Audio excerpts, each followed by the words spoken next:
नमस्कार, जय Hind, Vande Mataram. Today breaking news में आप सभी का स्वागत है। चलिए जानते हैं सुबह से लेकर शाम तक की तमाम बड़ी खबरों को। अगली बड़ी खबर की बात करें तो कोरोना के संक्रमण में गिरावट जारी। 50 दिन में आए सबसे कम 1,52,000 नए केस, 3128 की मौत। आंकड़े बता रहे हैं कि भारत में कोरोना का प्रकोप अब धीरे धीरे कम हो रहा है। हालांकि मौत की संख्या अभी भी ज्यादा है। स्वास्थ्य मंत्रालय के ताजा आंकड़ों के अनुसार पिछले 24 घंटे में 1,52,734 नए कोरोना केस सामने आए हैं।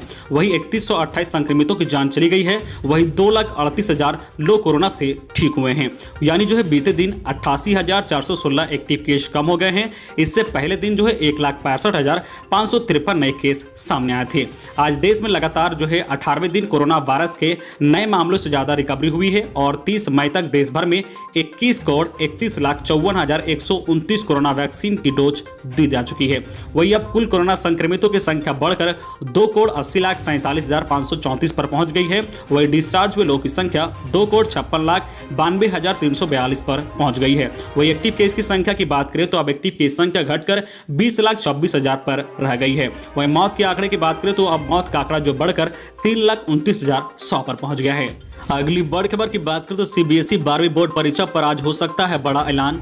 केंद्रीय माध्यमिक शिक्षा बोर्ड सीबीएसई की 12वीं परीक्षाओं को रद्द करने या आयोजित करने पर आज 1 जून 2021 को बड़ा ऐलान हो सकता है। सीबीएसई और सीआईएससीई की कक्षा 12वीं परीक्षाओं को रद्द किए जाने की लगातार मांग की जा रही है। इसी बीच 12वीं परीक्षाओं को लेकर 1 जून यानी आज मंगलवार को केंद्रीय शिक्षा मंत्रालय और सीबीएसई की ओर से आखिरी फैसला सुनाया जा सकता है। सीबीएसई ने अप्रैल में कोरोना संकट को देखते हुए 1 जून 2021 तक परीक्षा स्थगित करने का फैसला किया था। ऐसे में देखना होगा कि आज 1 जून को सीबीएसई परीक्षा को लेकर आगे क्या रणनीति सामने आती है। खास बात यह है कि 23 मई 2021 को रक्षा मंत्री राजनाथ सिंह की अध्यक्षता में हाई लेवल मीटिंग के बाद केंद्रीय शिक्षा मंत्री डॉक्टर रमेश पोखरियाल निशंक ने अपने वीडियो संदेश में कहा था कि 12वीं बोर्ड परीक्षा को लेकर फैसला 1 जून को या इससे पहले किया जा सकता है। अगली बड़ी खबर की बात करें तो बिहार में अब 8 जून तक लॉकडाउन। सीएम नीतीश कुमार ने ट्वीट कर दी जानकारी। बिहार सरकार ने कोरोना महामारी से निपटने के लिए एक बार फिर से लॉकडाउन को बढ़ाने का फैसला लिया है। लॉकडाउन को बिहार में चौथे बार बढ़ा दिया गया है। इसकी जानकारी खुद बिहार के सीएम नीतीश कुमार ने ट्वीट कर दी है। बिहार में अब लॉकडाउन का अगला चरण 8 जून तक होगा। इसको लेकर सरकार द्वारा नई गाइडलाइन भी जारी कर दी गई है। दरअसल बिहार में कोविड-19 के बढ़ते खतरे को देखते हुए सरकार ने 5 मई को पहली बार लॉकडाउन लगाया था, जिसे अब तक 3 बार बढ़ाया जा चुका था। सोमवार को चौथी बार लॉकडाउन बढ़ाया गया है। बिहार में पहली बार लॉकडाउन 15 मई तक के लिए लगाया गया था। उसके बाद स्थिति को देखते हुए सरकार ने 25 मई तक बढ़ाया था। इसके बाद क्राइसिस मैनेजमेंट की बैठक में फैसला लेते हुए सीएम ने 1 जून तक लॉकडाउन को बढ़ाने की जानकारी दी थी। पहले से यह कायम लगाया जा रहा था कि बिहार में कोरोना वायरस पर नियंत्रण के लिए सरकार लॉकडाउन की अवधि को बढ़ा सकती है। अगली बड़ी खबर की बात करें तो सीएम योगी का बड़ा ऐलान। उत्तर प्रदेश में 15 जून से पटरी दुकानदारों व रिक्शा चालकों को लगेगी कोरोना वैक्सीन। उत्तर प्रदेश की योगी सरकार अब प्रदेश के गरीब तबके से जुड़े लोगों को कोरोना की वैक्सीन लगवाने जा रहे हैं।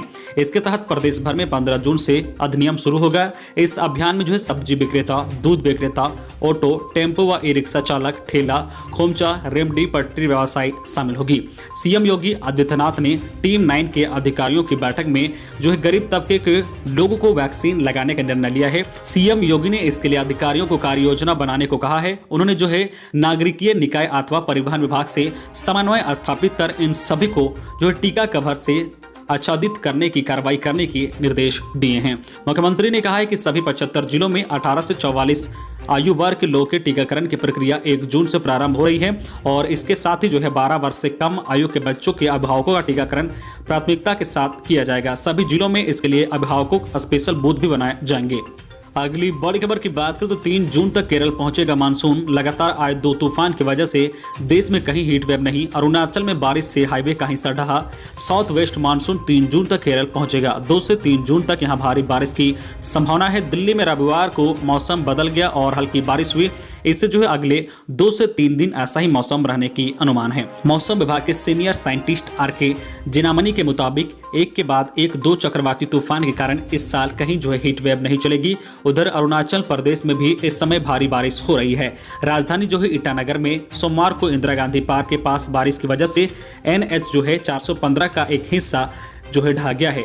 गनीमत रही कि उस वक्त ट्रैफिक नहीं था, हालांकि दूसरी लेन पर ट्रैफिक चल रहा था। समुद्री तूफान तौते और यास की वजह से मध्य प्रदेश, यूपी, दिल्ली समेत देश के कई राज्यों में मई में बारिश हो रही है। साथ ही बादल छाए होने की वजह से अधिकतम तापमान भी 40 डिग्री से नीचे बना हुआ है।